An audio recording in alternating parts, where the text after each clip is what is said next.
ಹಾಗಂತ ಸತ್ಯಲೋಕದ ಸತ್ಯ ಎಲ್ಲರಿಗೂ ಗೊತ್ತು ಅಂತ ಕೇಳಿದ್ರೆ ಇಲ್ಲ. ಊರ್ಧ್ವಲೋಕ ಸತ್ಯಲೋಕ ಇದನ್ನೇ ಬಯಸಿ ಬರುವವರು ಎಲ್ಲರೂ. ಆದರೆ ಅದರ ಸತ್ಯ ಏನು ಎನ್ನುವುದನ್ನು ಅರಿಯದೆ ಕೇವಲ ಇಷ್ಟ ಕಾಮನೆಗಳನ್ನು ತೀರಿಸಿಕೊಳ್ಳಲಿಕ್ಕೆ ಇರುವುದು ಸತ್ಯಲೋಕ ಅಂತ ಭಾವಿಸಿದವರೇ ಹೆಚ್ಚು. ಆದರೆ ಇಲ್ಲಿ ಬಂದವರಿಗೆ ಸಾವಿಲ್ಲ ಎನ್ನುವುದು ಸತ್ಯವಾದರೆ ಹುಟ್ಟೂ ಇಲ್ಲ ಎನ್ನುವುದು ನಿಜವೇ. ಇಷ್ಟಾರ್ಥ ಕಾಮನೆಗಳನ್ನ ಈಡೇರಿಸಿಕೊಳ್ಳಲಿಕ್ಕೆ ಕಾಮಧೇನು ಉಂಟು, ಕಲ್ಪವೃಕ್ಷ ಉಂಟು. ಆದರೆ ಸತ್ಯಲೋಕದಲ್ಲಿ ಕಾಮನೇ ಇರುವುದಿಲ್ಲ ಎನ್ನುವುದು ಹಲವರಿಗೆ ಗೊತ್ತಿಲ್ಲ. ಭೂಮಿಯ ಮಾನವರು ದೇವಲೋಕವನ್ನ ಬಯಸಿ ತಮ್ಮ ನಿತ್ಯ ಜೀವನದಲ್ಲಿ ಪುಣ್ಯ ಕಾರ್ಯವನ್ನೇ ಮಾಡುತ್ತಾರೆ. ಕೊನೆಗೆ ಸ್ವರ್ಗವನ್ನ ಪಡೆಯುವುದು ಒಂದಾದರೆ ದಾನವರು ದುಷ್ಟರು ಈ ಕೂಡಲೇ ಸತ್ಯಲೋಕ ನಮ್ಮ ಪಾಲಾಗಬೇಕು, ಸ್ವರ್ಗ ನಮ್ಮ ಕೈಯಲ್ಲಿರಬೇಕು ಎನ್ನುವ ದುರಾಸೆಯನ್ನೇ ಹೊಂದಿ ನೇರವಾಗಿ ದಾಳಿಯನ್ನ ಮಾಡ್ತಾರೆ. ಆದರೆ ನಾವು ಈ ಹಿಂದೆ ನೋಡಿದ್ದೇವೆ, ಎಷ್ಟೋ ಜನರು ದೇವಲೋಕವನ್ನು ಬಯಸಿ ಬಂದಿದ್ದಾರೆ, ಬಂದವರು ಅಲ್ಪ ಕಾಲದಲ್ಲಿಯೇ ಮರಳಿದ್ದಾರೆ. ಹಾಗಾಗಿ ಈ ಮನ್ವಂತರದವರೆಗೆ ನಮ್ಮ ಪೀಠ ಭದ್ರ ಎನ್ನುವುದಂತೂ ಸತ್ಯ. ಆದರೆ ಒಂದು ವೇಳೆ ದಾನವರ ಉಪಕಾರ ನಮ್ಮ ಪಾಲಿಗಾಯ್ತು, ದಾನವರ ದಾಳಿ ನಮ್ಮ ಪಾಲಿಗಾಯ್ತು ಅಂತಾದ್ರೆ ದೇವತೆಗಳು ನೀವೇನನ್ನ ಮಾಡ್ತೀರಿ?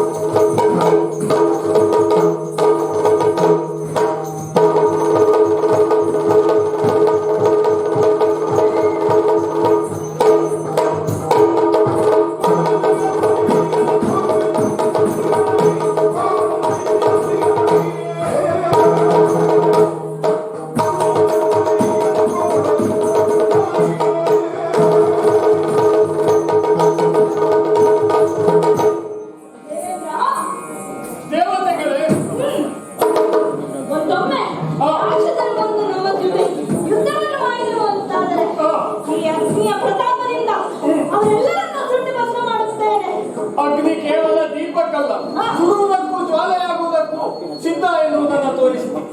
ಆಗಲಿ ಅಂತೆ ಎಲ್ಲ ದೇವತೆಗಳು ತಮ್ಮ ತಮ್ಮ ಪರಾಕ್ರಮ ಶೌರ್ಯಗಳ ಕುರಿತಾಗಿ ನುಡಿಗಳನ್ನು ಆಡಿದ್ದಾರೆ. ನನ್ನ ಮನಸ್ಸಿಗೆ ಧೈರ್ಯವೂ ಬಂದಿದೆ. ಹಾಗಾದ್ರೆ ಓಲಕವನ್ನ ಕೊಟ್ಟಾಗಿದೆ, ನಿತ್ಯ ಚಟುವಟಿಕೆ ಏನು ಎನ್ನುವುದನ್ನು ನೋಡುತ್ತಾ ಇರುವಂತೆ.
ದೇವರನ್ನು ನೋಡಿದಾಗ ಮನಸ್ಸಿಗೆ ಉಲ್ಲಾಸವಾಗುತ್ತದೆ. ಯಾಕೆ ಬಲ್ಲಿರಾಮ್, ಒಂದು ಕಾಲದಲ್ಲಿ ನಾವು ಕನಿಷ್ಠಕ್ಕೆ ಒಳಪಟ್ಟವರಾಗಿದ್ದೆವು. ನಮ್ಮನ್ನ ದೇವತೆಗಳು ಇವರು ಕನಿಷ್ಠವೆಂಬುದಾಗಿ ನಮ್ಮನ್ನ ದೂಡಿ ಹೊರಗಾಕ್ತಿದ್ದೆವು. ಆದರೆ ಅವರ ಹೊರಗಾಕ್ತಿರುವುದನ್ನೇ ನಾವು ಮನಸ್ಸು ಮಾಡಿಕೊಂಡಿದ್ದೇವೆ. ನಮ್ಮವರನ್ನೆಲ್ಲ ಒಳಗೊಳಿಸಿಕೊಂಡಿದ್ದೇವೆ. ಅಯ್ಯೋ, ಒಂದೊಂದು ಕಾಲದಲ್ಲಿ ಸಮುದ್ರ ಮಧ್ಯದಲ್ಲಿ ನಿಲ್ಲಿದಾಗ ನಮ್ಮವರಿಗೆ ಮೋಸ ಮಾಡಿದ್ರು. ಆ ದೇವತೆಗಳು ಮೋಸ ಮಾಡಿ ಮಾಡಿ ನಮಗೆ ವಿಷವನ್ನು ಎತ್ತಲಿಕ್ಕೆ ಮುಂದಾದರು. ಅಯ್ಯ, ಅವರಿಂದ ತುಚ್ಛೀಕರಣಗೊಳ್ಳಲು ಕೂಡ ನಾವು ನಮ್ಮ ಆರಾಧ್ಯ ದೇವರಾಗಿರುವಂತ ಪರಮೇಶ್ವರನನ್ನು ಸ್ಮರಿಸುವುದರೊಟ್ಟಿಗೆ ಅನೇಕ ಆ ದೇವಲೋಕಕ್ಕೆ ದಾರಿ ಇಟ್ಟು ನಮ್ಮವರೆಲ್ಲ ಹೋಗಿ ಕೆಲ ಕಾಲ ದೇವಲೋಕವನ್ನು ಆಡಿ ಅಲ್ಲಿಯ ಯಾವತ್ತು ಸುಖ ಭೋಗವನ್ನ ಹೊಂದಿದವರಾಗಿದ್ದೇವೆ. ಆದರೆ ಏನು ಮಾಡೋಣ, ನಮ್ಮನ್ನ ಮತ್ತೆ ಪುನಃ ಕೆಳಭಾಗಕ್ಕೆ ತಳ್ಳಿಬಿಟ್ರು. ತಳ್ಳಿದ್ರೆ ಏನಂತೆ, ಈ ಸಂದರ್ಭದಲ್ಲಿ ಈ ಶಂಬರಾಸದ ಅಷ್ಟೇ ಪರಮಾನ್ವಿತರಾಗಿದ್ದೇನೆ. ದೇವತೆಗಳಿಂದ ನನಗೆ ಮರಣ ಬರಬಾರದು ಎಂಬುದಾಗಿ ವರವನ್ನು ಪಡೆದಿರುವಂತ ನಾನು ನಮ್ಮ ಯಾವತ್ತೂ ಲಕ್ಷಣಗಳನ್ನು ಇವತ್ತು ಸೇರಿಸಿಕೊಂಡಿದ್ದೇವೆ. ಯಾಕಂದ್ರೆ ನನಗೊಂದು ಉದ್ದೇಶ ಉಂಟು. ಅದು ಯಾವುದಂದ್ರೆ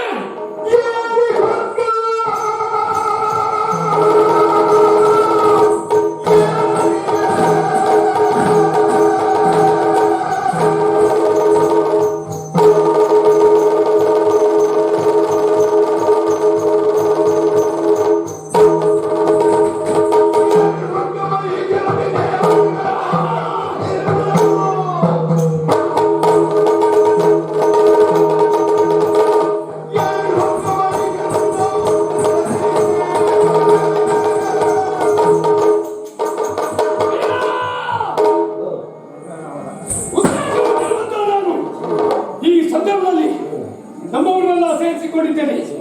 ಯಾರಿಗೂ ಅಲ್ಲ.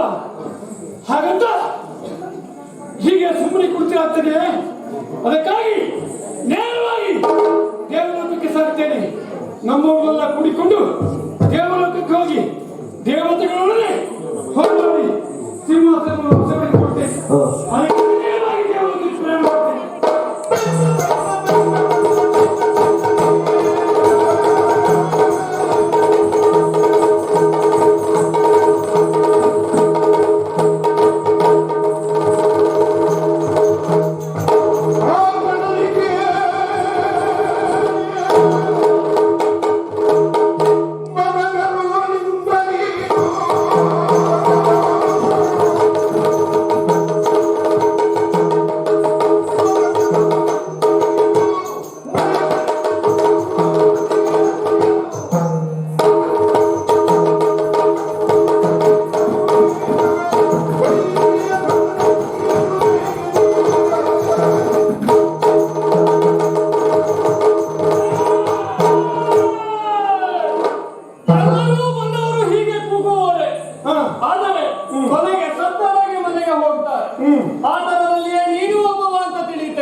ನನ್ನ ಸತ್ತರಿಸಲಿಕ್ಕೆ ನಿಮ್ಮ ಯಮನಿಂದಲೂ ಆಗಲಿಲ್ಲ. ಅರ್ಥ ಈ ಶಂಬರಾಸನ ವೈಜಯಂತಿ ಬಂದವ ನನಗೆ ಅಧಿಕಾರ ಬೇಕು. ಬಿಡ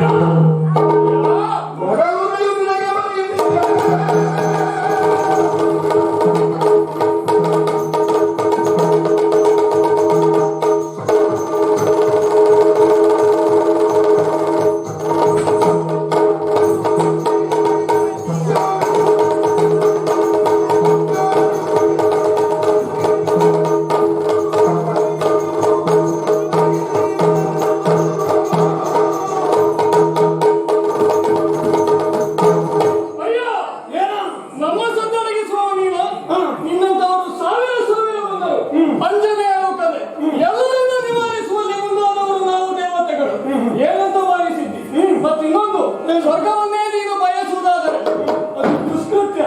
ಅಷ್ಟು ಸಾಮರ್ಥ್ಯ ಉಂಟು ಅಂತಾದರೆ ಇದ್ದ ಕ್ಷಣ ಕ್ಷೇತ್ರವನ್ನೇ ಸ್ವರ್ಗವಾಗಿಸಬೇಕು. ಇಲ್ಲ ಇನ್ನೊಬ್ಬ ಇದ್ದಾನೆ ಪ್ರತಿ ಸ್ವರ್ಗವನ್ನೇ ನಿರ್ಮಿಸಿ ತೋರಿಸಿದವ, ಹಾಗಾದರೂ ಮಾಡಬೇಕು. ಎಲ್ಲವನ್ನ ಬಿಟ್ಟು ಇದ್ದಂತಹ ದೇವಲೋಕವೇ ನಮ್ಮದು ಅಂತ ಇನ್ನೊಂದು ಪ್ರತಿಸತ್ವವನ್ನು ನಿರ್ಮಾಣ ಮಾಡಬೇಕಂತ ಅಗತ್ಯ ನನಗಿಲ್ಲ. ಇಲ್ಲಿರುವಂತಹ ಸಂಘವೇ ನನಗೆ ಸ್ವರ್ಗ. ಇಲ್ಲಿರುವಂತಹ ಯಾವತ್ತು ಸುಖವಾಗಲು ನನಗೆ ಬೇಕು. ನಾವು ನಿಮ್ಮ ದಯಾದಿಗಳು 10 ಹಲವು ಮಾತನಾಡಿ ರಕ್ತ ಸಮಯ ಕಳೆಯಬೇಡ. ಇದ ನಾನು ಬಂದಾಗಲೇ ಬಿಸಿಯಾಗಿದ ವಾತಾವರಣ ಇನ್ನೇ ಬಿಸಿ ಮಾಡಬೇಕಿದ್ರೆ ನಿನ್ನ ಜಗತ್ತಿಗೆ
ಅರ್ಥವಿಸಿಕೊಳ್ಳದೆ ದೇವತೆಗಳೆಲ್ಲ ನನ್ನೊಟ್ಟಿಗೆ ಹೋರಾಟಕ್ಕೆ ಬಂದವರನ್ನ ಬಿಟ್ಟಿದ್ದೇನೆ. ಅವ್ರು ಓಡ್ತಾ ಇದ್ದಾರೆ ಅಂತ ಆದ್ಮೇಲೆ ಇಲ್ಲಿಯ ಸೋಲಗತ್ತಿಗೆ ನನ್ನದಲ್ಲೇ ಏನು ಬಿಡ್ತೇನೆ ಸೋಲಗತ್ತಿಗೆಯನ್ನು.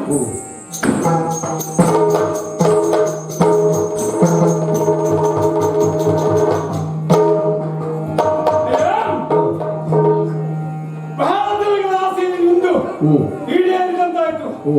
ನನ್ನವರೆಲ್ಲರೂ ನನ್ನ ಪರವಾಗಿ ಮಾಡ್ತಾ ಇದ್ದಾರೆ. ರಂಭಾದಿನಾದಿಗಳು ಈ ಕಡೆಗೆ ಬರ್ತಾ ಇದ್ದಾರೆ. ನಮ್ಮ ಈ ಕಡೆಗೆ ಇದ್ದಾರೆ. ಅವರೆಲ್ಲ ಜಯಘೋಷದೊಂದಿಗೆ ನನಗೆ ಆರತಿಯನ್ನು ಎತ್ತಾ ಇದ್ದಾರೆ. ಹಾಗೆ ಚಾಮರಾಜಗಳನ್ನು ಬೀಸುತ್ತಾ ಇದ್ದಾರೆ. ಈ ದೇವರನ್ನು ಶಾಶ್ವತವಾಗಿ ಇಟ್ಟುಕೊಳ್ಳಬೇಕು. ಸ್ವಲ್ಪ ಸಮಯ ವಿಶ್ರಾಂತಿ ಪಡೆಯುತ್ತೇನೆ, ನೋಡೋಣ.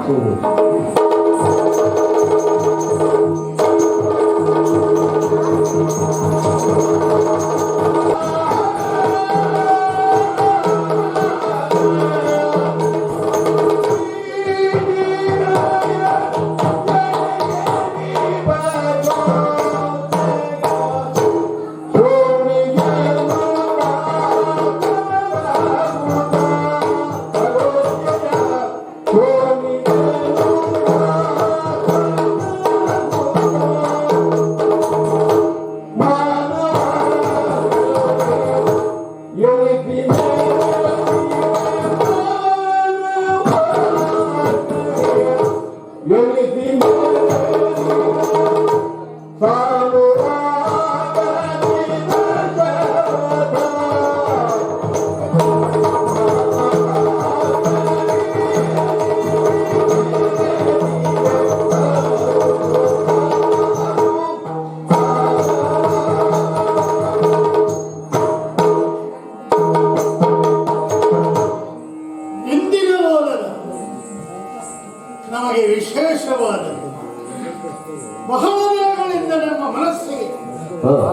ಬಾಧಿಸುತ್ತಿದ್ದಂತಹ ಏನೋ ಖಿನ್ನತೆಯು, ದುಗುಡವು, ಆತಂಕವು ಒಂದು ರೀತಿಯಲ್ಲಿ ತಿಳಿಯಾದಂತಹ ಕ್ಷಣ ಎಂದು ಭಾವಿಸುತ್ತೇನೆ. ಯಾಕೆಂದರೆ ಇತ್ತೀಚೆಗೆ ನಮ್ಮ ಬದುಕಿನಲ್ಲಿ ನಡೆದು ಹೋದಂತಹ ಒಂದು ವಿಚಿತ್ರ ಘಟನೆ. ಪರಾಕ್ರಮಿ ಆದರೆ ಏನು, ನಮ್ಮ ಪರಾಕ್ರಮ ಎನ್ನುವುದು ಲೋಕದ ಹಿತಕ್ಕೆ, ಒಳಿತಿಗೆ, ಪ್ರಯೋಜನಕ್ಕೆ ಬರಬೇಕು. ಅಯೋಧ್ಯ ನಾಡಿನ ಸಾಮ್ರಾಟ ದಶರಥನಾಗಿ ಸೇವಕರು ಬಂದು ಹೇಳಿದರು, ಹುಯ್ಯಲಿಟ್ಟರು ಎಂದು ಮೃಗಬೇಟೆಗೆ ತೆರಳಿದವನು ನಾನು. ಏನು ಮೃಗಬೇಟೆ ಆಡುತ್ತಾ ಆಡುತ್ತಾ ಸಪ್ಪಳ ಬಂತು ಎನ್ನುವ ಕಾರಣಕ್ಕೆ ಬಿಲ್ಲುವಿದ್ಯೆಯ ಅಹಂಕಾರ ಎಂದು ನನ್ನಷ್ಟಕ್ಕೆ ನಾನು ತಿಳಿದುಕೊಳ್ಳಲೆ ಅತ್ತ ಕಡೆಗೆ ಒಂದು ಶರವನ್ನು ಎಸೆದೆ. ವಿಲವಿಲನೆ ಒತ್ತಾಡುತ್ತಾ ಋಷಿ ಮುನಿಯವರು ಅಲ್ಲಿಯೇ ಒತ್ತಾಡುತ್ತಿದ್ದ ಆ ವಟುಕುಮಾರನನ್ನ ನೋಡಿ ದಿಗ್ಭ್ರಾಂತನಾಗಿ ಕೇಳಿದ. ಕುರುಡರಾದಂತಹ ನನ್ನ ತಂದೆ ತಾಯಂದಿರು ನೀರಿಗಾಗಿ ಹಪ್ಪಹಪ್ಪಿಸುತ್ತಿದ್ದಾರೆ, ನಾನು ಶ್ರವಣ ಕುಮಾರ ಎಂದು ಹೇಳಿದ. ಹೇಗೂ ಕಣ್ಣು ಕಾಣುವುದಿಲ್ಲ. ತಂದೆಯ ಬಯಕೆಯನ್ನ, ಬಾಯಾರಿಕೆಯನ್ನ ಈಡೇರಿಸುವ ಕಾರಣಕ್ಕೆ ಆ ಕೆಲಸವನ್ನ ನಾನೇ ಮಾಡಬೇಕೆಂದು ನೀರನ್ನ ತೆಗೆದುಕೊಂಡು ಹೋದೆ. ಸ್ಪರ್ಶ ಮಾತ್ರದಿಂದಲೇ ನಾನು ಅವನ ಮಗನಲ್ಲ ಎಂದು ಭಾವಿಸಿದಂತಹ ತಾಂಡವ ಮುನಿ ನನ್ನ ಮಗನಲ್ಲಿ ಎಂದು ಕೇಳುವುದಕ್ಕೆ ತೊಡಗಿದ. ಇರುವ ಸತ್ಯವನ್ನು ಹೇಳಿದಾಗ ಶಕ್ತಿಯಿಂದ ಒಂದು ಕ್ಷಣ ಯೋಚಿಸಿ, ಈ ರಾಜ್ಯದ ರಾಜನಾಗಿದ್ದೀ, ಮಕ್ಕಳಿಲ್ಲದ ಕಾಲದಲ್ಲಿಯೇ ನಿನಗೂ ಮರಣವನದಲ್ಲಿ ಯಾವ ಮಕ್ಕಳು ಇಲ್ಲದ ಸಂದರ್ಭದಲ್ಲಿ ಹೇಗೆ ಅರ್ಥೈಸಲಿ? ಮಕ್ಕಳೇ ಇಲ್ಲ ಎನ್ನುವ ಖಿನ್ನತೆಯಲ್ಲಿದ್ದಂತಹ ನನಗೆ ಈ ಮುನಿಯ ಶಾಪದಿಂದಾಗಿ ಒಂದು ಕಾಲಕ್ಕೆ ಮಕ್ಕಳಾಗುತ್ತಾರೆ ಎನ್ನುವುದು ಭರವಸೆಗೆ, ಅಥವಾ ಮಕ್ಕಳಿಲ್ಲದ ಗಳಿಗೆಯಲ್ಲಿ ನನಗೆ ಸಾವು ಬರುತ್ತದೆ ಎನ್ನುವ ಆತಂಕ ಹಗಲು ರಾತ್ರಿ ಎನ್ನದೇ ನನ್ನ ಮನಸ್ಸಿನಲ್ಲಿ ಕಾಣುತ್ತಿದ್ದ ಪ್ರಶ್ನೆ ಯಾರಲ್ಲೂ ಹೇಳಿಕೊಳ್ಳುವುದಕ್ಕಿಲ್ಲ. ಇಂದು ಓಲಗವನ್ನು ಕೊಟ್ಟ ಈ ಕ್ಷಣಕ್ಕೆ ಆಶ್ಚರ್ಯ, ಸೂರ್ಯವಂಶದ ಪ್ರಭಾವದಿಂದ ಇಷ್ಟು ಎತ್ತರಕ್ಕೆ ಬೆಳೆದಂತಹ ಈ ಕೀರ್ತಿಯನ್ನ ಕೇಳಿಯೋ ಅಥವಾ ನನ್ನ ವೈಯಕ್ತಿಕವಾದಂತಹ ಸಾಮರ್ಥ್ಯದಲ್ಲಿ ವಿಶ್ವಾಸವನ್ನಿಟ್ಟು ದೇವಲೋಕದಿಂದ ದೂತದೋರ್ವ ಬಂದ ಮಾತಲ್ಲಿ ದೇವಲೋಕದಲ್ಲಿ ದಾನವನೋರ್ವ ಶಂಬರಾಸುರ ಉಪಟಳವನ್ನು ಕೊಡುತ್ತಿದ್ದಾನೆ. ಅವನನ್ನು ಕೊಲ್ಲುವುದು ಸಾಧ್ಯವಿದ್ದರೆ ನಿನ್ನಿಂದ ಮಾತ್ರ ಎಂದು ದೇವೇಂದ್ರನೇ ಅಪ್ಪಣೆ ಕೊಡಿಸಿದ್ದಾನೆ. ಹಾಗಾಗಿ ಬರಬೇಕು ಎನ್ನುವ ಆಹ್ವಾನವನ್ನು ನನ್ನ ಮುಂದೆ ಇಟ್ಟಿದ್ದಾನೆ. ದೇವತೆಗಳು ಸ್ವಸ್ಥರಾಗಿದ್ದರೆ ತಾನೇ ಮರ್ತ್ಯಲೋಕದಲ್ಲಿ ಮನುಷ್ಯರು ಸ್ವಸ್ಥರಾಗುವುದು. ಅವರ ಉಪಕಾರಕ್ಕಾದರೂ ಈ ಪರಾಕ್ರಮ ಎನ್ನುವುದು ಬರುತ್ತದೆಯಲ್ಲ. ಹಾಗಾಗಿ ತಡ ಮಾಡದೆ ಸಿದ್ಧನಾಗಿದ್ದೇನೆ, ರಥವನ್ನ ಏರಿದ್ದೇನೆ.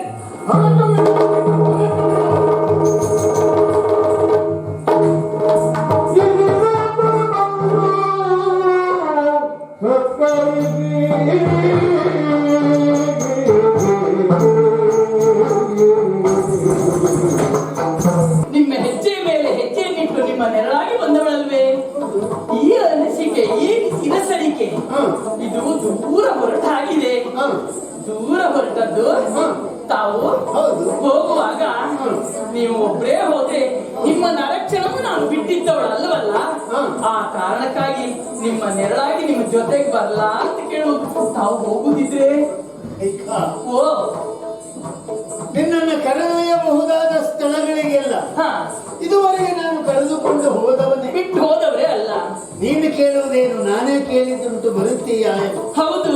ಆದರೆ ಇಂದು ಹೊರಟಿದ್ದು ಮನಸ್ಸಿಗೆ ಉಲ್ಲಾಸವನ್ನು ಪಡುವುದಕ್ಕಲ್ಲ. ಮತ್ತೆ ನಾನು ಹೊರಟಿದ್ದು ದೇವಲೋಕಕ್ಕೆ. ದೇವಲೋಕಕ್ಕೆ ಹೋಗುವುದಾ?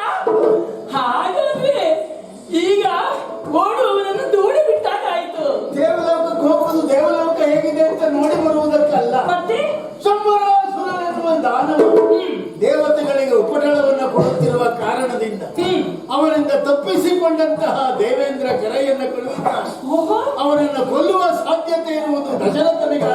ಕಾರಣದಿಂದ ಹಾ.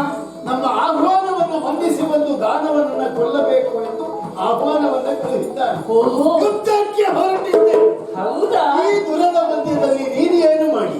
ಛೇ, ನಾನೊಬ್ಳು ಚಾಕ್ರಿಯಾಗಿ ಅಲ್ವೇ? ನನ್ಗೆ ಆ ಯುದ್ಧ ವಿದ್ಯೆ ಗೊತ್ತಿಲ್ವೇ?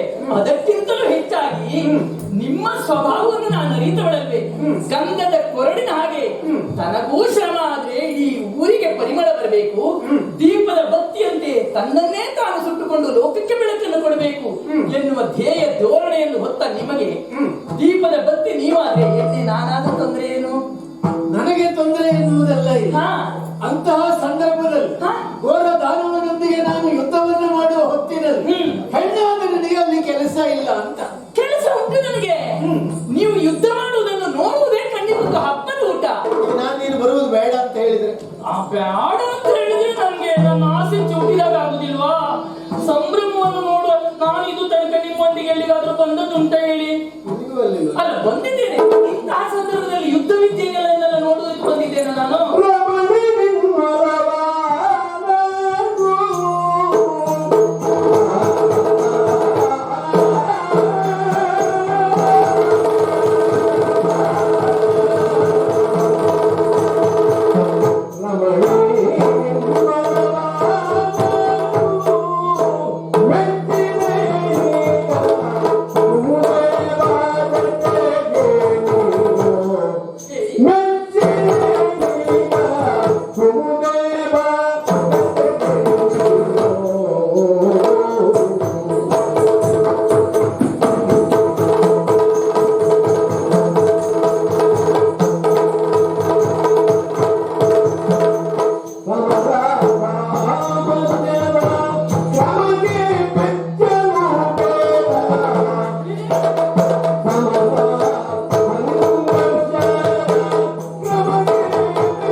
ಕೊಡುತ್ತೇನೆ ಎಂದು ಒಮ್ಮೆಲೆ ಹಠ ಹಿಡಿಯುತ್ತಾ ಇದ್ದಿ. ಆದರೆ ಒಂದು ಏನೇನು? ಅಲ್ಲಿ ನಡೆಯುವಂತಹ ಯುದ್ಧವನ್ನ ಕಂಡು ಹಾ. ನೀನು ಭಯಗೊಳ್ಳಬಾರದು. ಆಹಾ, ಅದರ ಬದಲಿಗೆ ನನಗೆ ಪ್ರೋತ್ಸಾಹವನ್ನು ನೀಡಿ ಆ ದುರುಳ ದಾನವನನ್ನ ಕೊಲ್ಲುವ ಬಗೆಯನ್ನ ಕಂಡು ಸಂತಸದ ಮೆಚ್ಚುಗೆಯನ್ನ ಸೂಚಿಸುತ್ತೀಯಾದರೆ ಹಾ. ನನ್ನ ಜೊತೆಗೆ ಬರುವುದಕ್ಕೆ ಯಾವ ಅಡ್ಡಿ? ಸ್ಫೂರ್ತಿಯ ದೀಪವಾಗಿ ನಾನು ಬರ್ತೇನೆ. ಬರ್ತೀಯಾ? ಖಂಡಿತ. ಹೇಳು ಹಾಗಿದ್ರೆ.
ಸ್ವಾಗತಿಸುವುದಕ್ಕೆ ಇಲ್ಲಿ ಯಾವ ದೇವೇಂದ್ರರು ಇಲ್ಲ, ಪರಿಕರವೇ ಶೂನ್ಯವಾಗಿ ಕಾಣ್ತಾ ಇದೆಯಲ್ಲ. ಮುಕ್ಕೋಟಿ ದೇವತೆಗಳು ಇಲ್ಲ.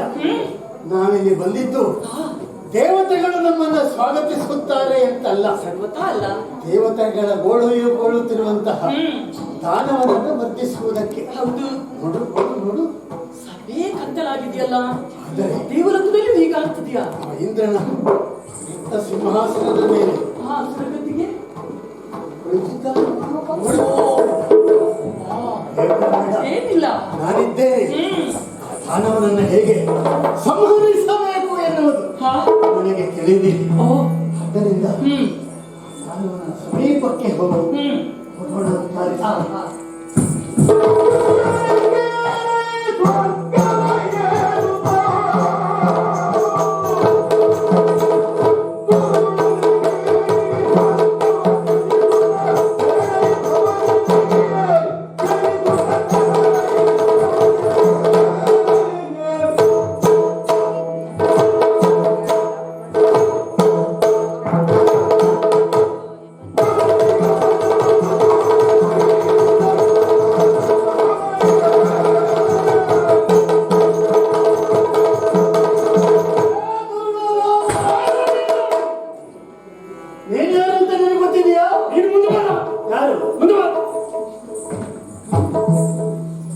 ಯಾರು ನಿನಗೆ ಹೇಳುವರು ಕೇಳುವರು ಇಲ್ಲ ಅಂತ ಭಾವಿಸಿದೆ. ದೇವತೆಗಳನ್ನ ಗೆದ್ದಿದ್ದೇನೆ, ದೇವೇಂದ್ರರನ್ನು ಓಡಿಸಿದ್ದೆ. ಆ ಸಿಂಹಾಸನದ ಮೇಲೆ ಕುಳಿತುಕೊಳ್ಳುವುದಕ್ಕೆ ಎಷ್ಟು ಪುಣ್ಯ ಮಾಡಿರಬೇಕು ಗೊತ್ತುಂಟ ನಿನಗೆ? ಪುಣ್ಯ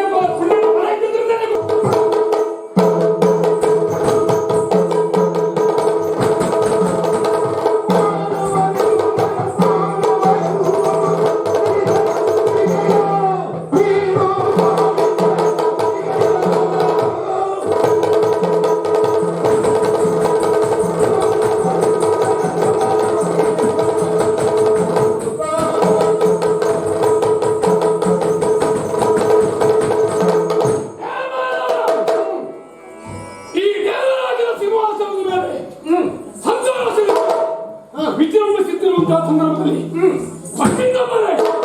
ನುಗ್ಗಿ ಬಂದೆ ಅಲ್ಲ, ನಮ್ಮವರನ್ನ ಓಡಿಸುತ್ತಾ ಇದ್ದಿ. ನೀನ್ಯಾರು, ಯಾಕಾಗಿ ಬಂದೆ, ನಿನಗೂ ಏನು ಸಂಬಂಧ?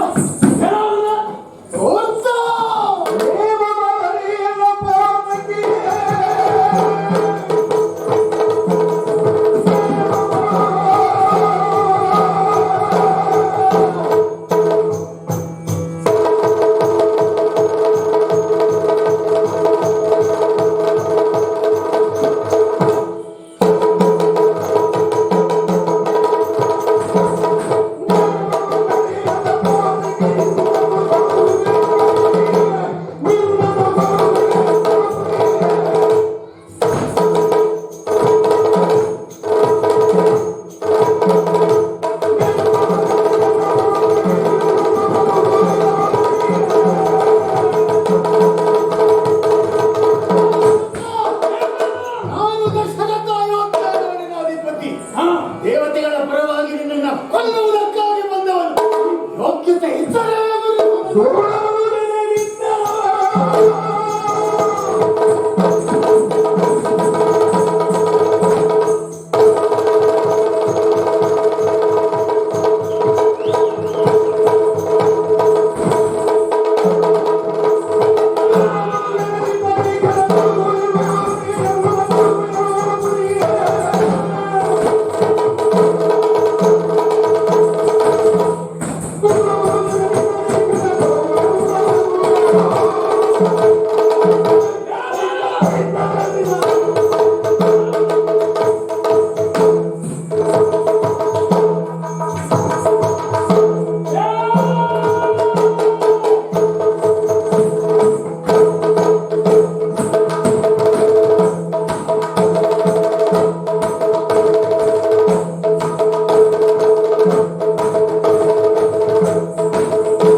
ಊರ್ಜ ಗಳಿಸುವುದಕ್ಕೆ, ಬೆಲೆ ಗಳಿಸುವುದಕ್ಕೆ ನಿನ್ನ ಮಾಯಾವಿದ್ಯೆ ಪ್ರಯೋಗ ಮಾಡ್ತಾ ಇದೀಯಾ? ನನ್ನ ಸಾಮರ್ಥ್ಯ ಅದು. ಏ, ನಿನ್ನ ಸಾಮರ್ಥ್ಯ ಏನು ಅಂತ ನನಗೆ ಗೊತ್ತಿಲ್ವೇನೋ?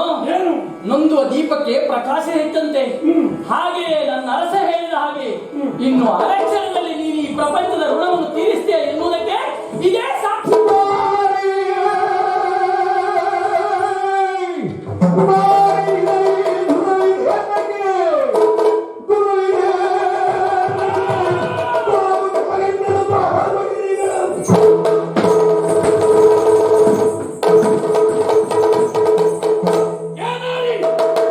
ನಾನು ನಂದುವ ದೀಪ ಅಂತ ನೀವು ಬರೀ ಹೇಳ್ಬೋದು. ನಾನು ನಂದುವ ದೀಪ ಅಲ್ಲ, ಮತ್ತೆ ಸದಾ ಉರಿಯುತ್ತಿರುವ ದೀಪ. ಆಹಾ. ಈ ಶಂಭರಾಸುರ ಅಂದ್ರೆ ಸಾಮಾನ್ಯ ಅಂತ ಬಾಚಬೇಡ. ಏನ? ನಿನ್ನ ಗಂಡನೇ ಹೊರಗಿದ್ದಾನೆ. ಆ.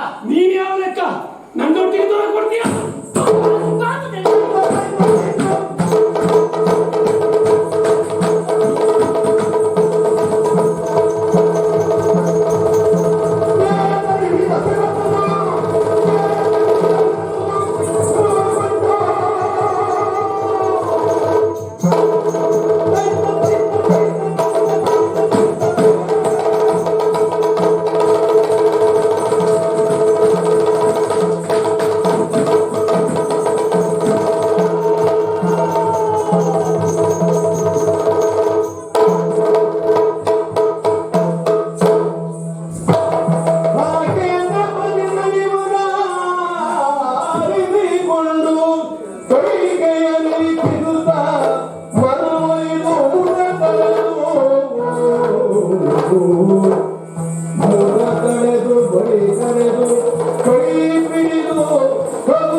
ಇದೇನಾಗಿ ಹೋಯಿತು? ಏನು? ನಾನು ಶರವನ್ನು ಗುರಿ ಇಟ್ಟಿದ್ದು ದಾನವನೆಡೆಗೆ. ಹೌದು ಅವನನ್ನ ಕೊಂದು ಮುಗಿಸಿದ್ದೆ. ಹೌದು. ಅರೆ ಕ್ಷಣ ಏನೋ ಕತ್ತಲು ಆವರಿಸಿದಂತಾಯಿತು. ಹಾ, ರಥವೂ ನಮ್ಮದು ತೇಲುವುದಕ್ಕೆ ಆರಂಭವಾಯಿತು. ವಾಲುತ್ತಿದೆ. ಯುದ್ಧವನ್ನು ಮುಂದುವರಿಸಿದಾಗ ಮತ್ತೆ ಅದು ಸ್ಥಿರವಾಗಿ ನಿಂತಿತು. ದಾನವನನ್ನ ಕೊಂದು ಮತ್ತೆ ನೋಡುವಾಗ ನಿನ್ನ ಬೆರಳಲ್ಲಿ ರಕ್ತ ಸೋರುತ್ತದೆ. ಏನಾಯಿತು? ಏನಾಯಿತು? ಏನಿಲ್ಲ ಏನಿಲ್ಲ ಏನಿಲ್ಲ ಏನಿಲ್ಲ. ಇದು ಆನೆ ಗಾಯ ಆದ್ರೂ ಹೇಗೆ? ಅಯ್ಯೋ, ನೋವು ಆಗ್ಲಿಲ್ಲ ನನಗೆ. ನೋವಾಗ್ಲಿಲ್ಲ? ನೋವು ಆಗ್ಲಿಲ್ಲ. ಯಾಕೆ ನೋವಾಗ್ಲಿಲ್ಲ? ರಥದ ಗಾಳಿಯ ಕೀಲು ಜಾರಿ ಹೋಗಿ ರಥವೇ ವಾಲುತ್ತಿತ್ತು. ನೀನೇನು ಮಾಡಿ? ಈಗಲೂ ಇನ್ನೊಂದು ಕ್ಷಣದಲ್ಲಿ ರಥ ಮುಗ್ಗರಿಸಿತು ಅಂತಾದ್ರೆ ಇದಿರಾಳಿಯಾಗಿ ನಿಂತಹ ಶಂಬರಾಸುರನಿಗೆ ಅದು ಸಾಧ್ಯವೇ ಹೇಳಿ ಅವನನ್ನು ಗೆಲ್ಲುವುದಕ್ಕೆ? ಆ ಸಂದರ್ಭದಲ್ಲಿ ನನ್ನ ಕಿರುಬೆರಳಿಗೆ ವಜ್ರವಾಗಿದೆ, ಅದನ್ನು ಕೀಲಾಗಿ ನಿಂತೆ ರಥದ ಗಾಳಿಯ ಕೀಲಿಗೆ.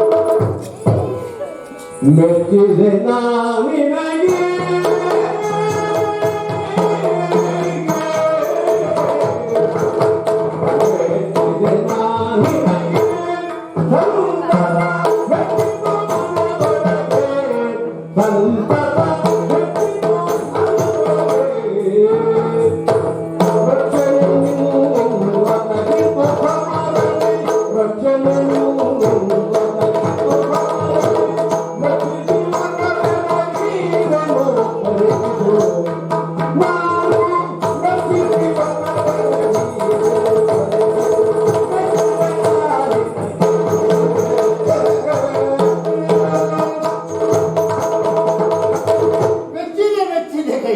ಕಾಂತ, ಈಗ ಅರ್ಥ ಆಯ್ತು.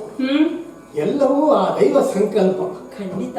ನಾನು ಹೊರಟು ನಿಂತಾಗ ಬರುತ್ತೇನೆ ಎಂದು ನೀನು ಹಠ ಹಿಡಿಯುವುದಕ್ಕೆ ಪ್ರೇರಣೆ ಇದೇ ಇರಬೇಕು. ಇದ್ದರೂ ಇರಬಹುದು. ಕಾಲನ ಪ್ರೇರಣೆ. ಹಾ. ಯಾಕೆ? ಕೇವಲ ನಾನು ಯುದ್ಧದಲ್ಲಿ ಧೃತಿಗೆಟ್ಟರೆ ಹಾ. ಸ್ವತಃ ನೀನು ನನ್ನ ಅಸ್ತ್ರಗಳನ್ನು ಹಿಡಿದು ಯುದ್ಧಕ್ಕೆ ಹೊರಟೆ. ಅದಲ್ವೇ ಪ್ರಭು. ನಮ್ಮ ರಥ ತೇಲುತ್ತಾ ಕೀಲಿ ಕಳಚಿ ಹೋದ ಕ್ಷಣದಲ್ಲಿ ನಿನ್ನ ಸಮಯ ಪ್ರಜ್ಞೆಯನ್ನ ಸಾಧಿಸಿ ರಥ ಅಲುಗದಂತೆ ಜೀವದ ಹಂಗನ್ನ ತೊರೆದು ನಿನಗಾಗಬಹುದಾದ ನೋವನ್ನು ಅಲಕ್ಷಿಸಿ ನನ್ನ ಕಿರು ಬೆರಳನ್ನೇ ರಥದ ಕೀಲಿಗೆ ಕೊಟ್ಟು ದೇವತೆಗಳಿಗೆ ಬಂದಂತಹ ಸಂಕಟವನ್ನು ನಿವಾರಿಸುವಲ್ಲಿ ಈ ದಶರಥನಿಗೆ ಸಹಾಯವಾಗಿ ಒದಗಿದ್ದಿ. ದೇವತೆಗಳು ವರ ಕೊಡುತ್ತಾರೆ ಅಂತ ನಾವು ಆಶಿಸಬಾರದು. ಬೇಕಾಗಿಲ್ಲ. ಅದು ನಮ್ಮ ಭಕ್ತಿಯ ಮೇಲೆ ಖಂಡಿತ ಅವಲಂಬಿತವಾಗಿರುವಂತಹದ್ದು. ಆದರೆ ನಾನು ನಿನ್ನಿಂದ ಇಷ್ಟು ಸಹಾಯ ಪಡೆದವನು. ಅಯ್ಯೋ, ನಾನು ಸಹಾಯ? ನಾನು ಸುಮ್ಮನಿದ್ದೆ ಅದು ಸರಿಯಾಗಿದ್ದೇನೆ. ಸಹಾಯ ಅಂತ ಹೇಳಬಾರ್ದು. ನೀನು ಹೆಂಡತಿಯೇ ಆದ್ರು ಹಾ. ನನ್ನ ಕಷ್ಟಕ್ಕೆ ಒದಗಿದ್ದವಳಾದ್ದರಿಂದ ಕೇಳು, 2 ವರವನ್ನು ನಿನಗೆ ಕೊಡುವುದಕ್ಕೆ ಸಿದ್ಧವಿದ್ದೇನೆ. ಯಾವ ವರ ಬೇಕಿದ್ದರೂ ಹೊರಕ್ಕೆ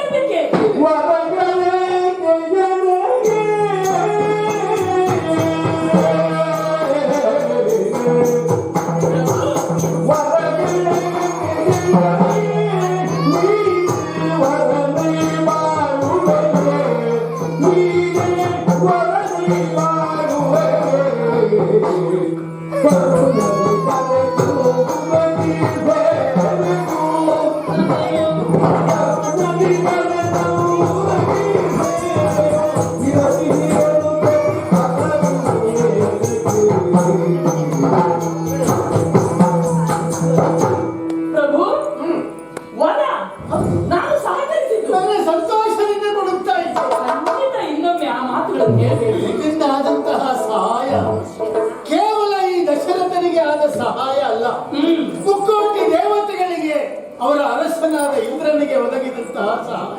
ಕಾಂತ, ಅದರಿಂದ ಪ್ರಪಂಚಕ್ಕೆ ಆಗುವುದಕ್ಕೆ ಒಂದು ನೆವನವಾಗಿದೆ ಎನ್ನುವ ಸಹಾಯ. ಕಾಂತ, ನಿಮಗೆ ಗೊತ್ತಿಲ್ಲ ಅಂತಲ್ಲ. ಈಗ ಪೂಜೆ ಮಾಡುವಾಗ ಶಂಖ ಊದುವುದು ಯಾಕೆ ಹೇಳಿ? ಯಾಕೆ? ಯಾರು ಕೇಳಿ ಅಂತಲ್ಲ, ನಮ್ಮ ಸಂತೃಪ್ತಿ, ನಮ್ಮ ಸಂತೃಪ್ತಿ. ಮರದಲ್ಲಿ ಕೋಗಿಲೆ ಒಂದು ಕೂಗುತ್ತಿರುವುದು ಅದರ ಸಂತೋಷ. ಹಾಗೆ ಇಲ್ಲಿಯೂ ಹಾಗೆ. ಅಂಧ ಪಂಗುಕರ ನ್ಯಾಯದಂತೆ ಅಲ್ವೇ?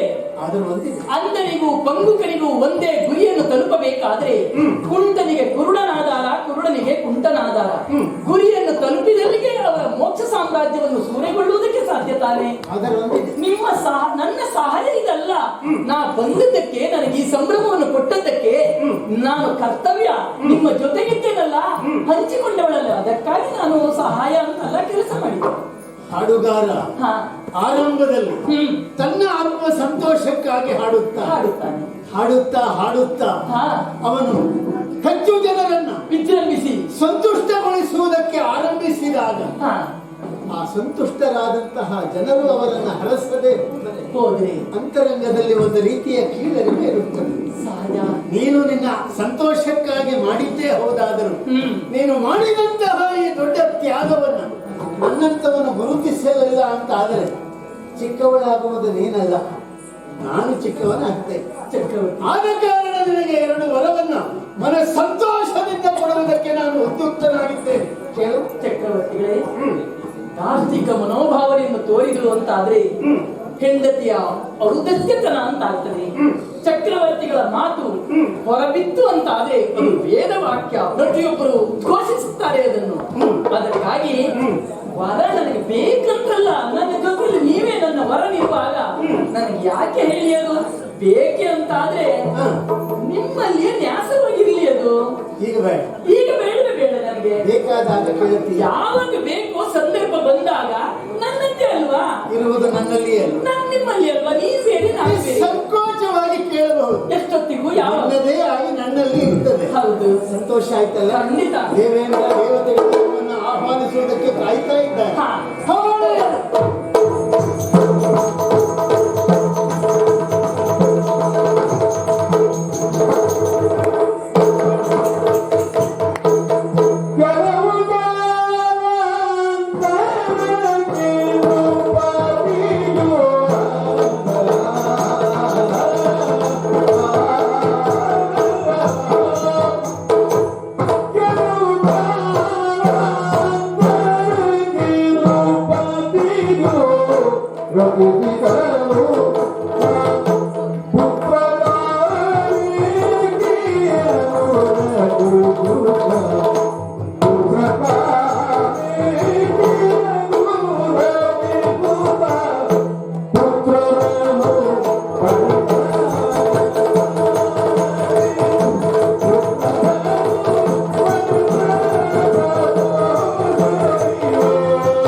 ನಮ್ಮ ನಿಯಂತ್ರಣದಲ್ಲಿ ಇರುವುದಿಲ್ಲ ಎನ್ನುವುದಕ್ಕೆ ನಮ್ಮ ಜೀವನವೇ ಸಾಕ್ಷಿ.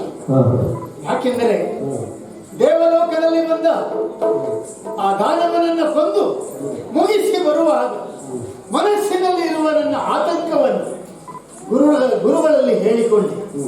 ಗುರುವರ್ಯ, ಏನಿದ್ದರೇನು ಹೇಗಿದ್ದರೇನು, ಆದರೆ ಈ ಅಯೋಧ್ಯೆಯ ಸಮೃದ್ಧಿ ಎನ್ನುವುದು, ಸಾಕೇತ ನಾಡಿನ ಸಾರ್ವಭೌಮತ್ವ ಎನ್ನುವುದು ನನ್ನ ಕಾಲದಲ್ಲಿಯೇ ಕೊನೆಗೊಂಡು ಹೋಗುತ್ತದೆಯೇ ಗುರುದೇವ? ಈ ಸಾಮ್ರಾಜ್ಯವನ್ನು ರಕ್ಷಿಸಬಹುದಾದಂತಹ ಪ್ರಜಾವರ್ಗದವರನ್ನ ಪೋಷಿಸಬಹುದಾದ ಒಂದು ಗಂಡು ಸಂತಾನವು ನನಗೆ ಇಲ್ಲದೆ ಹೋಯಿತಲ್ಲ. 3 ಜನ ಹೆಂಡತಿಯರನ್ನ ನಾನು ಪಡೆದುದು ಸತ್ಯ, ಆದರೆ ಈ ವಿಷಯಕ್ಕೆ ಸಂಬಂಧಿಸಿ ಹೇಗೆ ಮುಂದುವರಿಯುವುದು ಎನ್ನುವುದು ಅರ್ಥವಾಗುವುದಿಲ್ಲ. ಅಂತರಂಗದಲ್ಲಿದ್ದಂತಹ ಯಾವುದೋ ಅನುಮಾನ ಮತ್ತೆ ಮತ್ತೆ ಗಟ್ಟಿಯಾಗತೊಡಗಿತು. ಅಂದು ತಾಂಡವ ಮುನಿ ಕೊಟ್ಟಂತಹ ಶಾಪದಿಂದಾಗಿ ನನಗೆ ಸಂತಾನ ಭಾಗ್ಯ ಇದೆ ಎನ್ನುವುದು ಶತಸಿದ್ಧ. ಅವರು ಹೇಳಿದ್ದೇ ಹಾಗೆ, ನನ್ನ ಹಾಗೆ ಪುತ್ರ ಶೋಕದಿಂದ ನಿನಗೆ ಮರಣ ಬರಲಿ, ಮರಣ ಬರುವ ಕಾಲಕ್ಕಲ್ಲವೇ ಮಕ್ಕಳಿದ್ದರೆ ಅದೇ ಸ್ವರ್ಗ. ಆ ಸ್ವರ್ಗವನ್ನು ನೋಡುತ್ತಲೇ ನನ್ನ ಜೀವನವನ್ನು ನಾನು ಬಿಟ್ಟು ಬಿಡಬಹುದು. ಆದರೆ ಮಕ್ಕಳು ಬರುತ್ತಾರೆ ಎಂದು ನನಗೆ ಭರವಸೆ ಇದೆ. ಆದರೆ ಮಕ್ಕಳನ್ನು ಪಡೆಯುವ ದಾರಿ ಹೇಗೆ ಗುರುವರ್ಯ ಎಂದು ವಸಿಷ್ಠರಲ್ಲಿ ಪರಿಯಾಗಿ ಬೇಡಿಕೊಂಡಾಗ ಪುತ್ರಕಾಮೇಷ್ಟಿ ಯಾಗವನ್ನ ಮಾಡು ರಾಜ ಎಂದು ಹೇಳಿದ. ಅದಕ್ಕೆ ಯಾರು ಅಧ್ವರ್ಯು, ಯಾರು ಮಾಡಿಸುತ್ತಾರೆ? ಅವರೇ ಸೂಚಿಸಿದ ಪ್ರಕಾರ ಯಾರ ಪಾದ ಸ್ಪರ್ಶವಾದಂತಹ ಸ್ಥಳದಲ್ಲಿ ವೃಷ್ಟಿಯಾಗುತ್ತದೆ ಅಂತಹ ಋಷ್ಯಶೃಂಗ ಮಹಾಮುನಿಗಳನ್ನು ಅಯೋಧ್ಯೆಗೆ ಕರೆಸು ಎಂದು ಹೇಳಿದರು. ಅವರ ಆಣತಿಯ ಪ್ರಕಾರ ಅವರನ್ನೇ ಆಮಂತ್ರಿಸಿ ಒಪ್ಪಿಸಿ ಪುತ್ರಕಾಮೇಷ್ಟಿ ಯಾಗವನ್ನು ಮಾಡಿದೆ. ಯಾಗವನ್ನು ಮಾಡಿದ ಮೇಲೆ ಸ್ವತಃ ಅಗ್ನಿದೇವನೇ ಪ್ರತ್ಯಕ್ಷನಾಗಿ ಒಂದು ಕುಂಭದಲ್ಲಿ ಪಾಯಸವನ್ನು ನೀಡಿದ. ಇದನ್ನ ನಿನ್ನ ಇಚ್ಛಾನುಸಾರ 3 ಮಡದಿಯರಿಗೆ ಕೊಡು ಎಂದು ಒಂದು ದೊಡ್ಡ ಪಾಲನ್ನ ಹಿರಿಯ ರಾಣಿ ಕೌಸಲ್ಯಗೆ ನೀಡಿದೆ. ಆಮೇಲಿನ ಪಾಲಿನಲ್ಲಿ ಅರ್ಧವನ್ನ ಮಾಡಿ ಸುಮಿತ್ರೆಗೆ ನೀಡಿದೆ. ಉಳಿದ ಅರ್ಧದಲ್ಲಿ ಮತ್ತೆ ಅರ್ಧವನ್ನ ಮಾಡಿ ಸುಮಿತ್ರೆಗೆ ಒಂದು ಪಾಲನ್ನು ನೀಡಿದೆ. ಕಿರಿಯ ರಾಣಿ ಕೈಕೇಯಿಗೆ ನೀಡಿದೆ. ಏನು ಆಶ್ಚರ್ಯ! 3 ಹೆಂಡಂದಿರಲ್ಲಿ 4 ಜನ ಮಕ್ಕಳನ್ನ ಪಡೆದು ನನ್ನ ಸಂತೋಷಕ್ಕೆ ಪಾರವೇ ಇಲ್ಲ. ಅರೆ ಕ್ಷಣ ಮಕ್ಕಳನ್ನು ಬಿಟ್ಟಿರುವುದು ಸಾಧ್ಯ ಇಲ್ಲ. ಅಷ್ಟು ಮಾತ್ರ ಅಲ್ಲ, ಅದರಲ್ಲೂ ಹಿರಿಯನಾದಂತಹ ರಾಮ, ಅವನ ಜೊತೆಯಲ್ಲಿಯೇ ಇರುವಂತಹ ಲಕ್ಷ್ಮಣ, ನೆರಳಿನಂತೆ ಒಬ್ಬರನ್ನೊಬ್ಬರು ಆಧರಿಸಿದವರು. ಆ 2 ನೆರಳನ್ನ ಆಧರಿಸಿದವನು ನಾನು. ಎಲ್ಲೋದ್ರು ಮಕ್ಕಳು, ಎಲ್ಲೋದ್ರು ಮಕ್ಕಳು.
ಆಗೋದಿಲ್ಲ.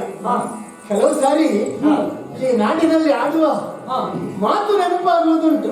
ಏನಪ್ಪ ಅದು ನೆನಪಾದಾಗಲೇ ನನ್ನ ಬಗ್ಗೆ ನನಗೇ ನಗು ಬರುವುದು. ಯಾವ್ದ್ರೆ ಮುಪ್ಪಿನಲ್ಲಿ ಮಕ್ಕಳಾಗಬಾರ್ದು ಅಂತ.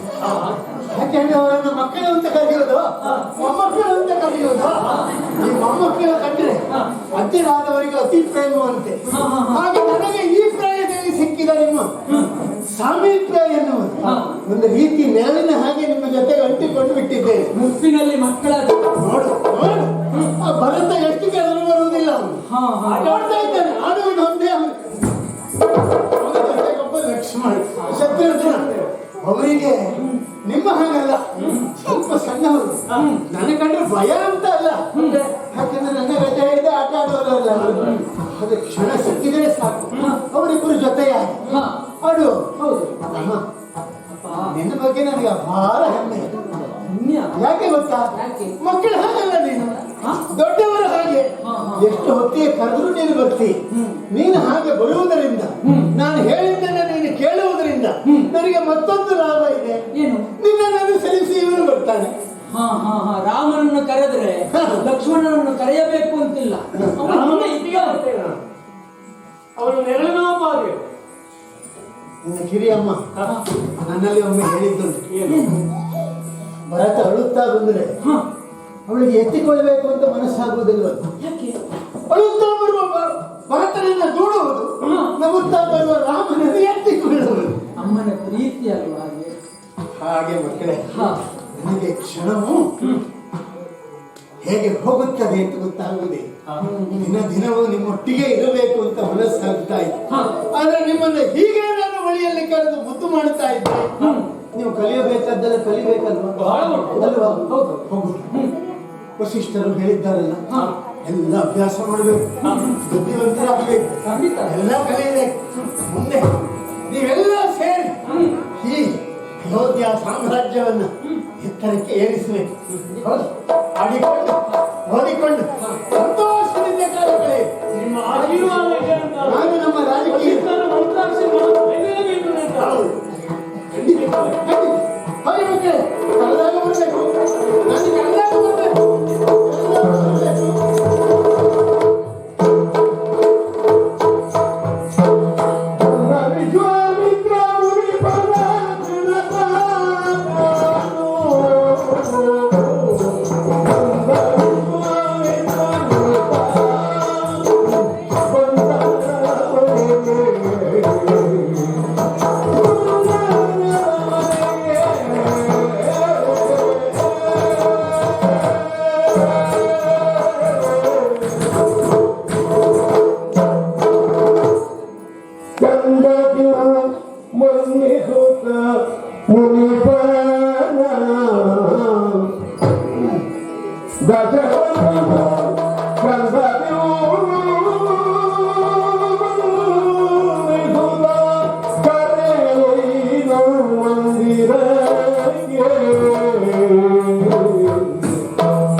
ಸಂತುಷ್ಟನಾಗಿದ್ದೆ. ತಮ್ಮ ಆಗಮನ ಹ. ಅದು ಅಂತರಂಗದಲ್ಲಿ ಹುದುಗಿರುವ ಭಾವವನ್ನು ಸ್ಪಷ್ಟಪಡಿಸುತ್ತಾ ಇದೆ. ಪ್ರತ್ಯಕ್ಷ ಪ್ರತಿ ಸ್ವರ್ಗವನ್ನು ನಿರ್ಮಿಸಿದಂತಹ ಖ್ಯಾತಿಯನ್ನು ಹೊತ್ತವನು ಎನ್ನುವುದು ತಮ್ಮ ಬಿರುದು. ನಮಗೆ ಹಾಗಲ್ಲ. ಒಬ್ಬ ವ್ಯಕ್ತಿ ಮನಸ್ಸು ಮಾಡಿದರೆ ಏನೆಲ್ಲವನ್ನ ಸಾಧಿಸಬಹುದು ಅದನ್ನ ಸಾಧಿಸಿ ಲೋಕಮುಖಕ್ಕೆ ತೋರಿದಂತಹ ಮಹಾ ವ್ಯಕ್ತಿತ್ವ ಎನ್ನುವುದು ನಾನು ಅಂದುಕೊಂಡ ಸತ್ಯ.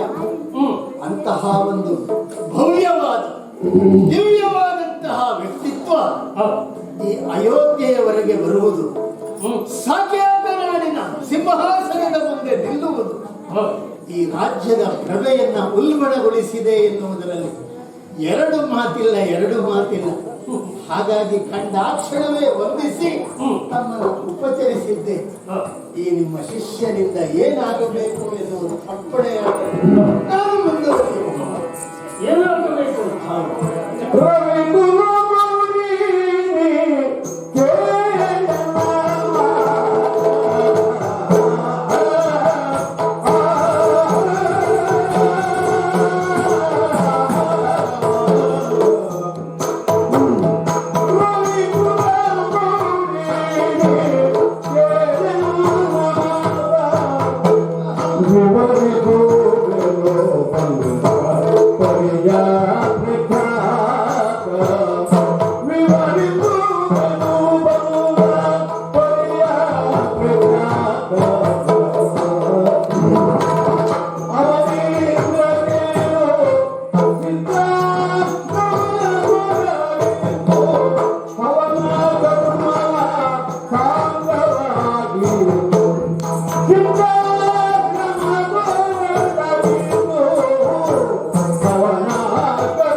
ಅಂತ ಪ್ರಪಂಚಕ್ಕೆ ಕಾಣಿಸಿದವನ್ನ ಪ್ರತಿ ಸ್ವರ್ಗವನ್ನೇ ನಿರ್ಮಾಣ ಮಾಡಿದೆ.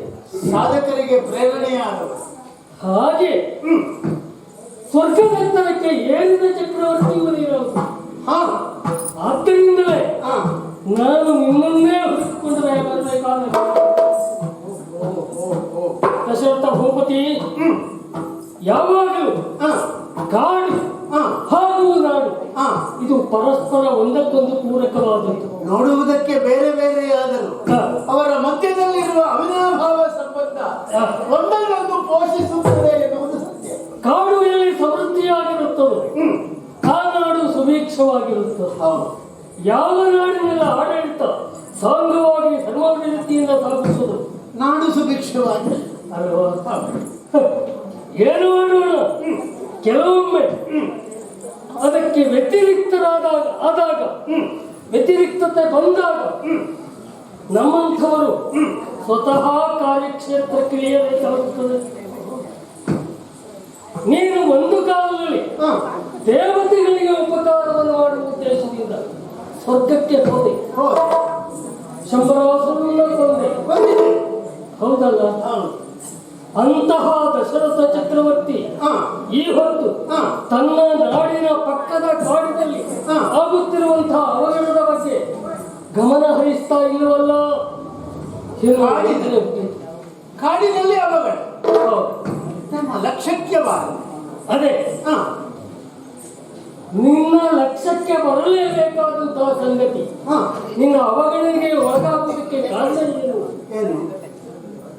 ಆದ ವಯಸ್ಸಿನ ಪರಿಣಾಮವೋ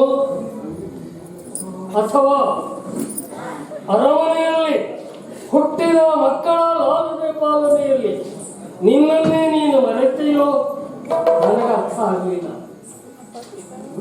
ಆದರೆ ಚಕ್ರವರ್ತಿಯಾದವ, ಅರಸನಾದವ ಹಾ, ಮಾಡಬೇಕಾದ ಕರ್ತವ್ಯವನ್ನು ಕಾಲಕ್ಕೆ ಮಾಡಲಿಲ್ಲ ಅಂತಾದ್ರೆ ಹಾ, ಆವಾಗ ಅವನಿಗೆ ಎಚ್ಚರಿಕೆಯನ್ನು ಹೇಳಬೇಕಾದವರು ಯಾರು?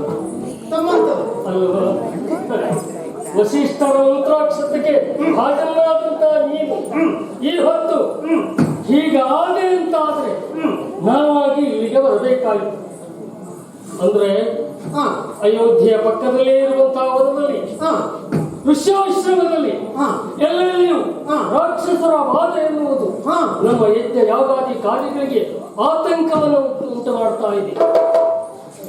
ಸ್ವತಃ ಅದನ್ನು ನಾವು ಹಾ. ನಿರ್ಮೂಲನೆ ಮಾಡುವುದಕ್ಕೆ ಶಕ್ತರಲ್ಲ ಅಂತಲ್ಲ.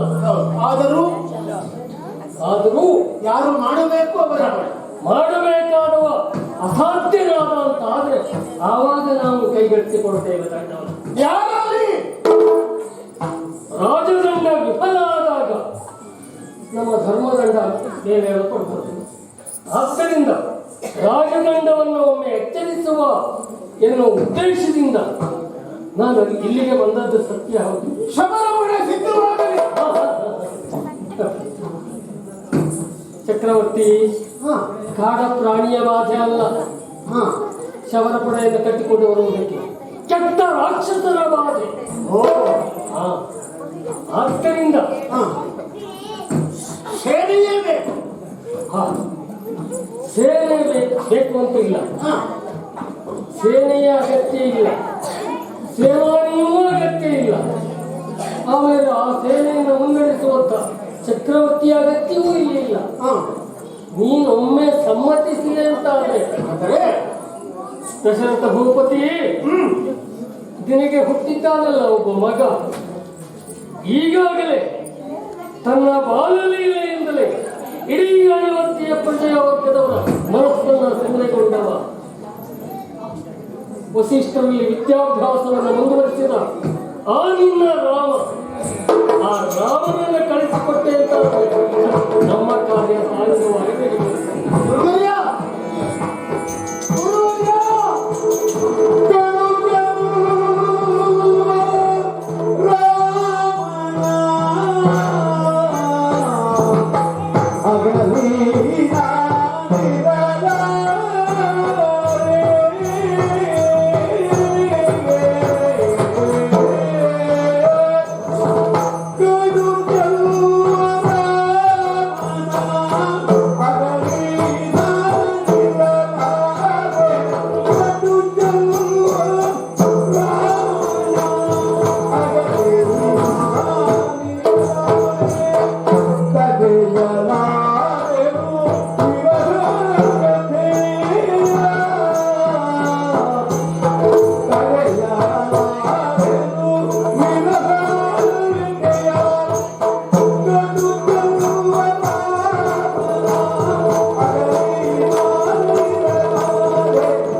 ವಿಶ್ವಾಮಿತ್ರ ಮಹರ್ಷಿಗಳು ಬಂದಿದ್ದಾರೆ.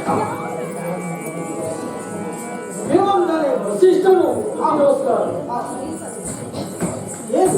ಅವರು ಬಂದವರು ಏನೇನೋ ಮಾತಾಡುತ್ತಿದ್ದಾರೆ.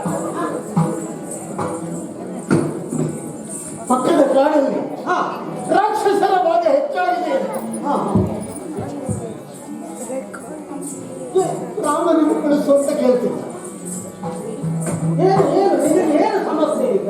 ರಾಮನನ್ನು ಕಳಿಸು ಅಂತ ಕೇಳ್ತಿದ್ದಾರೆ. ರಾಮನನ್ನು ನಾನು ಬಿಟ್ಟಿರ್ಲಿಕ್ಕೆ ಆಗುವುದುಂಟೆ?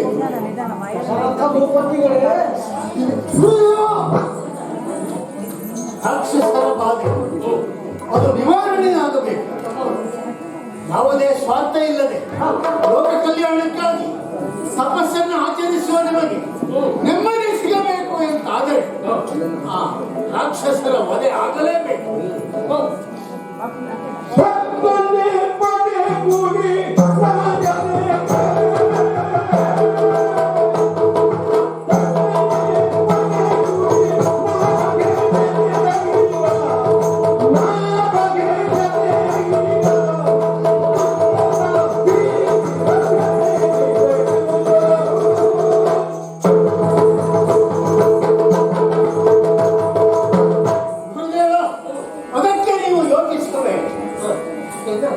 ಸಣ್ಣವನು.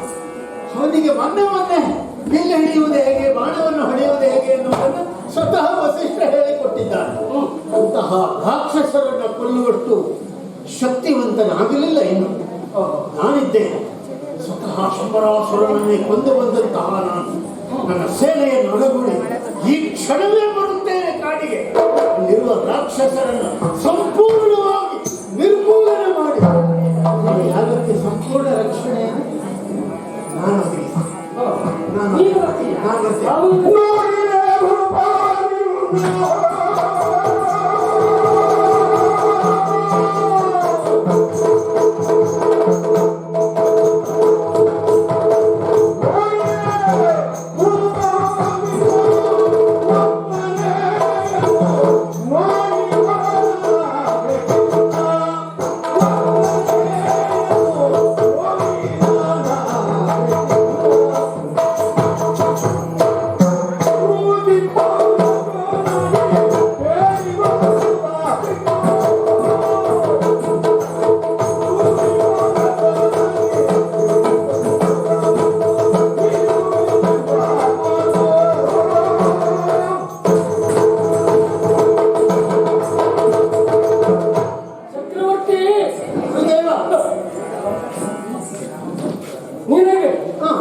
ಏನು ಮನವೇ ಪ್ರಾರಂಭ ಆಯ್ತಾ ಅಥವಾ ಅರುಳು ಮರಳು ಅಂತ ಕೇಳ್ತೇನೆ.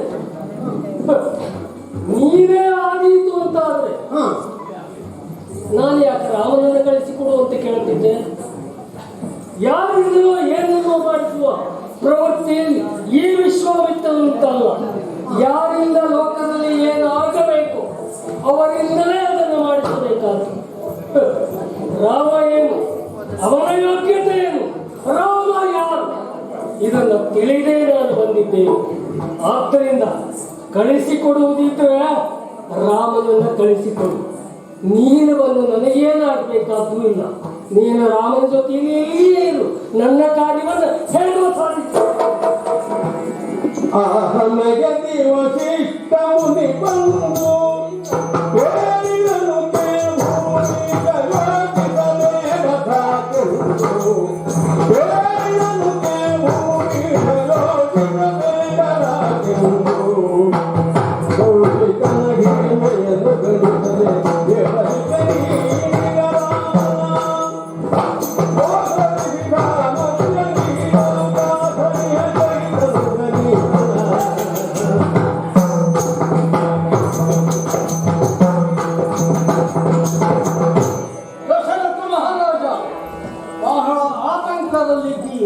ದುಗುಡವನ್ನು ವ್ಯಕ್ತಪಡಿಸುತ್ತಾ ಇದ್ದೀರಿ.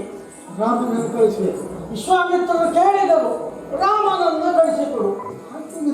ನಿನ್ನ ಸಂಕಷ್ಟ ಅರ್ಥೈಸಿಕೊಂಡಿದ್ದೇನೆ. ಸಣ್ಣ ಮಕ್ಕಳು, ಬಹಳ ಕಾಲದ ನಂತರ ಮಕ್ಕಳನ್ನು ಪಡೆದವ.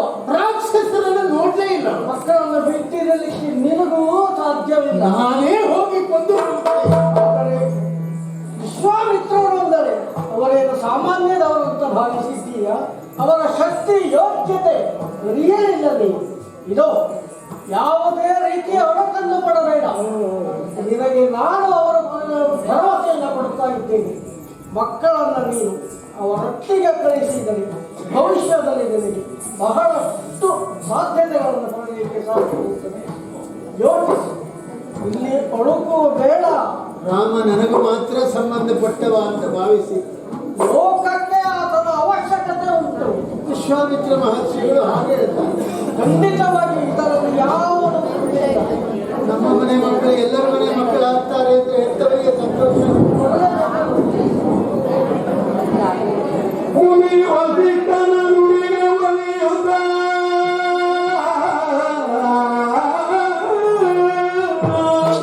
ಮುನಿ ವಸಿಷ್ಠನ ನುಡಿಗೆ ಒಲಿಯುತ್ತ ತನಯ ಕರೆದಿ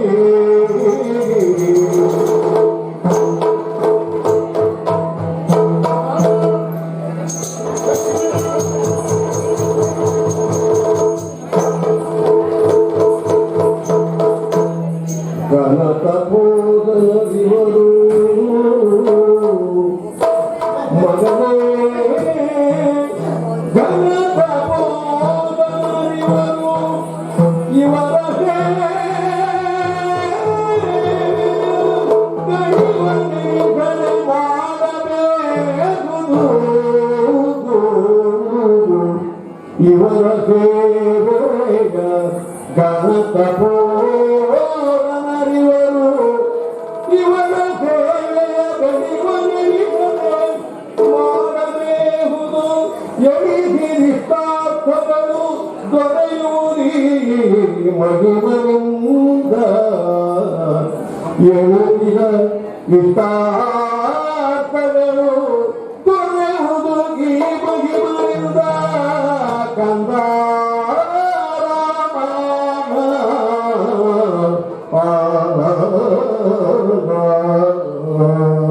ರಾಮ ಜೊತೆಯಲ್ಲಿ ಲಕ್ಷ್ಮಣನನ್ನು ಕರೆದು ಬಂದಿರುವವರು ಮಹಾತ್ಮರಾದಂತಹ ವಿಶ್ವಾಮಿತ್ರ ಮಹರ್ಷಿಗಳು ಹೊಂದಿಸಿಕೊಂಡಿದ್ದಾರೆ. ಈಗಾಗಲೇ ಅವರ ಬಗ್ಗೆ ಗುರುಗಳಾದ ವಸಿಷ್ಠರು ನಿಮಗೆ ಹೇಳಿದ್ದಾರೆ.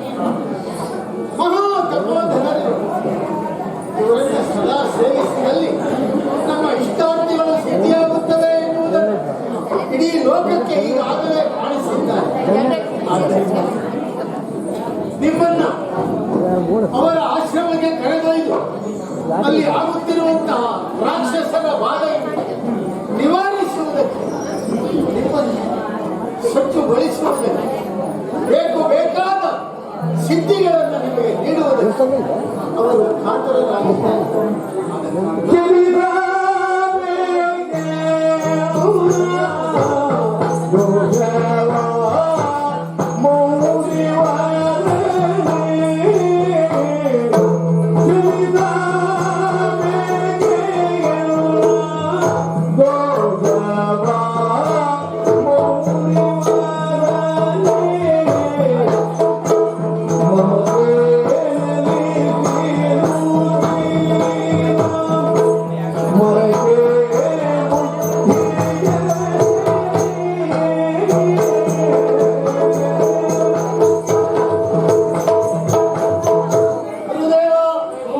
ಮಕ್ಕಳ ಮೇಲಿನ ಮಮತೆಯ ಕಾರಣದಿಂದ ನಾನು ಮಾಡಬೇಕಾದ ಕರ್ತವ್ಯವನ್ನು ನಿರ್ಲಕ್ಷಿಸಿದ್ದೆ ಎನ್ನಿಸುತ್ತಾಯಿ. ಸಕಾಲದಲ್ಲಿ ಎಚ್ಚರಿಸಿದ್ದೆ. ಮಾತ್ರವಲ್ಲ, ನಮ್ಮ ಕುಲವನ್ನು ಉತ್ತರಿಸುವ ಇರಾದೆಯಿಂದ ಮಕ್ಕಳನ್ನ ಜೊತೆಯಲ್ಲಿ ನಡೆದುಕೊಂಡು ಹೋಗುವುದಕ್ಕೆ ನಾವು ವ್ಯಕ್ತಪಡಿಸುತ್ತಾ ಇದ್ದೇವೆ. ರಾಮ ಲಕ್ಷ್ಮಣರನ್ನು ತಮ್ಮ ಕರದ ಮೇಲೆ ಇಟ್ಟಿದ್ದೇನೆ. ಇವರ ರಕ್ಷಣೆಯ ಭಾರ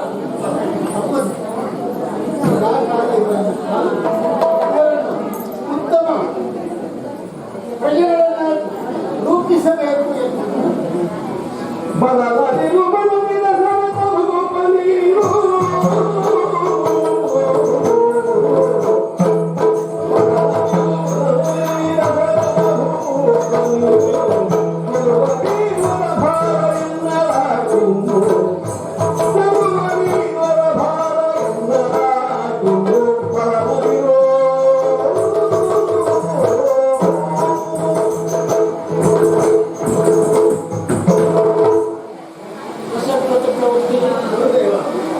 ಅದೆಷ್ಟೋ ಕಾಲ ಮಕ್ಕಳಿಲ್ಲದೆ ಪರಿತಪಿಸಿ ಕೊನೆಗೆ ಮಕ್ಕಳನ್ನ ಪುಟ್ಟ ಕಾಲದಿಂದ ನಿನಗೆ ಮಕ್ಕಳ ಮೇಲಿರುವಂತಹ ಈ ಮೋಹ ತಪ್ಪು ಅಂತ ನಾನು ಹೇಳಲಾರೆ.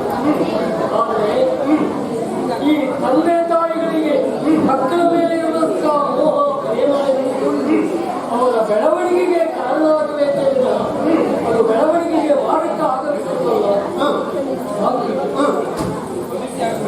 ಹಕ್ಕಿಯ ಮರಿಯನ್ನು ಗೂಡಿನಲ್ಲಿ ತಾಯಿ ಕೊಟ್ಟಂತಹ ಕುಟುಕನ್ನು ತಿಂದು ಬೆಳೆಯುತ್ತದೆ. ಆದರೆ ಅದರ ರೆಕ್ಕೆ ಪುಕ್ಕಗಳು ಬಲಿತಾದ ಕಾಲದಲ್ಲಿ ಆ ಹಕ್ಕಿಯ ಹಾರಾಟಕ್ಕೆ ಗಗನದ ವಿಸ್ತಾರವನ್ನು ಅದು ಬಯಸುತ್ತದೆ. ಅಲ್ಲಿಯೇ ಅದರ ಬೆಳವಣಿಗೆ, ಅಲ್ಲಿಯೇ ಅದರ ಬದುಕಿನ ಸಾರ್ಥಕತೆ. ಹಾಗೆ ಈ ನಿನ್ನ ಮಕ್ಕಳು ಕೇವಲ ಅಯೋಧ್ಯೆಯ ಅರಮನೆಗೆ ಮಾತ್ರ ಸೀಮಿತವಾದಂತಹ ಬದುಕನ್ನು ಸಾಗಿಸಬೇಕಾದ ಇವರ ಬದುಕಿನ ವಿಸ್ತಾರ ಯೋಚಿಸಬೇಡ. ವಸಿಷ್ಠರ ಶಿಷ್ಯರಾಗಿ ಶಿಷ್ಯವೃತ್ತಿಯನ್ನು ಬೆಳೆದು ವಿದ್ಯಾಭ್ಯಾಸವನ್ನು ಅವರನ್ನೇನು ಕಲಿಯಲಿಕ್ಕೆ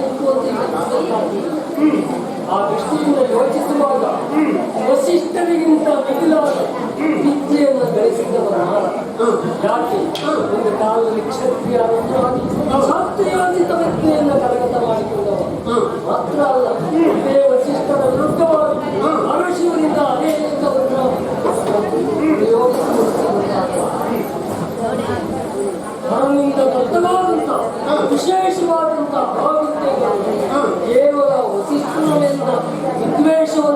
ಉಳಿಸಿಕೊಳ್ಳುವುದಕ್ಕೆ ಯೋಗ್ಯ. ಆದ್ರೆ ಹಾಗಾಗ್ತದೆ ಅದು ಲೋಕದ ಒಳಿತಿಗೆ ವಿನಿಯೋಗ ಆಗ್ತದೆ. ಆದ್ದರಿಂದ ಒಬ್ಬ ಯೋಗ್ಯ ಶಿಷ್ಯನನ್ನು ನಾನು ಹುಡುಕ್ತಾ ಇದ್ದೆ. ಈಗ ರಾಮ ಲಕ್ಷ್ಮಣರೇ ಅದಕ್ಕೆ ಯೋಗ್ಯ ಈ ಯಜ್ಞ ರಕ್ಷಣೆ ಒಂದು ನೆಪ. ಅಲ್ಲಿ ರಾಮ ಲಕ್ಷ್ಮಣರ ಭವಿಷ್ಯದ ಉಜ್ವಲತೆ ಅಡಗಿದೆ. ಆದ್ದರಿಂದ ನಿಶ್ಚಿಂತೆಯಿಂದ ಯೋಚಿಸಲು ಮಮಕಾರವನ್ನು ಬಿಟ್ಟು ನನ್ನ ಜೊತೆಗೆ ಕಲಿಸಿಕೊಳ್ಳುವುದು ಅದರಿಂದ ನನಗೂ ಲೋಕಕ್ಕೂ